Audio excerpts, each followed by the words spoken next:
আপনি কি মনে করেন যে বিএনপি একদম সঠিক পথে হাঁটছে? কিছু আমরা যখন অভিযোগ শুনি বিএনপির বিরুদ্ধে, সে অভিযোগগুলো কেন শুনি এবং কিভাবে বিএনপি সেগুলো থেকে নিজেকে কাটিয়ে সামনে এগিয়ে যেতে পারে? আপনার এর আগে একটা কথা বলা দরকার, সেটা হচ্ছে প্রফেসর শুম্পিটার হার্ভার্ডের ইকোনমিক্সের প্রফেসর ছিলেন। তো তার একটা বক্তব্য ছিল, every case of economic development is a historic individual.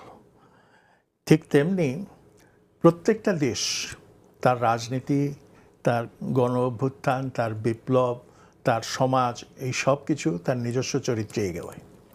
বাংলাদেশও এই ধারা থেকে বিচ্ছিন্ন কোনো ধারা নয়। তবে একটা কথা বলতে পারি, সেটা হচ্ছে বাংলাদেশ কিন্তু গণ অভ্যুত্থানের দেশ। এটা কিন্তু হুন সেনের ক্যাম্বোডিয়া নয়। ক্যাম্বোডিয়াতেও একটা বিপ্লবের চেষ্টা হয়েছিল, খ্যামার রুজরা করেছিল, কিন্তু তারপরে যে ঘটনাগুলো ঘটেছে, যে নৃশংসতা ঘটেছে এবং পরবর্তীকালের যে গণতন্ত্রহীনতার ঘটনা ঘটেছে, সেটার কিন্তু খুব বেশি নজির পাওয়া যায় না। তো বাংলাদেশে কেন আমি গণ অভ্যুত্থানের দেশ বলছি, আপনি দেখুন, খুব গত 100 বছরের ইতিহাসে 52-এ একটা অভ্যুত্থান হয়েছে ভাষার জন্য, 62-তে সামরিক শাসনের বিরুদ্ধে একটা অভ্যুত্থান হয়েছে, 69-এ আরেকটা বড় বিশাল গণ অভ্যুত্থান হয়েছে। তারপরে আসুন বাংলাদেশের মুক্তিযুদ্ধ, সেটা তো বটেই। তারপরে আপনি আবার দেখুন যে জনগণকে যখন স্তব্ধ করে দেওয়া হয়েছিল এবং বাক স্বাধীনতা কেড়ে নেওয়া হয়েছিল, দল করার স্বাধীনতা কেড়ে নেওয়া হয়েছিল, বাকশাল করা হয়েছিল, তখন কিন্তু জনগণেরই মধ্যেকার একটা শক্তি জনগণের উপরই ভরসা করে একটা অভ্যুত্থান ঘটায়, যেটাকে রাজনৈতিক পট পরিবর্তন বলা হয়।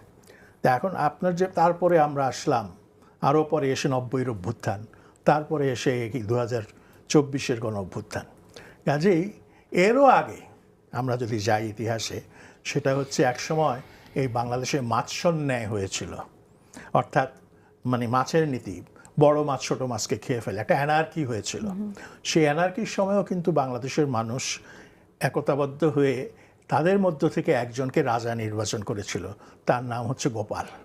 এবং সেই গোপাল বলা যায় যে বাংলাদেশের সমাজের অন্তর্নিহিত যে গণতান্ত্রিক চরিত্র, ইতিহাস সেই সাক্ষ্য দেয় গোপালকে একজন প্রধান হিসেবে বেছে নেওয়ার জন্য।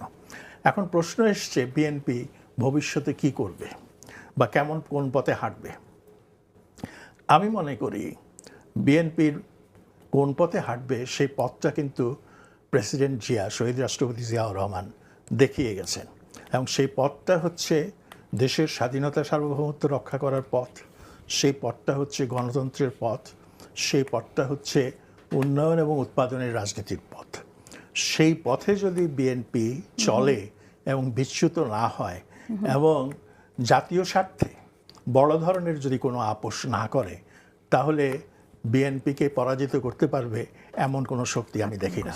কিন্তু সঙ্গে সঙ্গে যেটা সাবধান বাণী, সেটা হচ্ছে ক্ষমতার যুক্তি দেখিয়ে হোক বা অন্য কোনো যুক্তি দেখিয়ে হোক, যখন দেশের স্বাধীনতা এবং সার্বভৌমত্বের প্রশ্নে, অস্তিত্বের প্রশ্নে বিন্দুমাত্র আপোষ যদি হয়, তাহলেও সেটা জনগণ ভালো চোখে দেখবে না। কাজেই সাবধানতাই হচ্ছে শ্রেয় পথ এবং বিএনপিকে সেই সাবধানতাটাই আমি জানাতে চাই।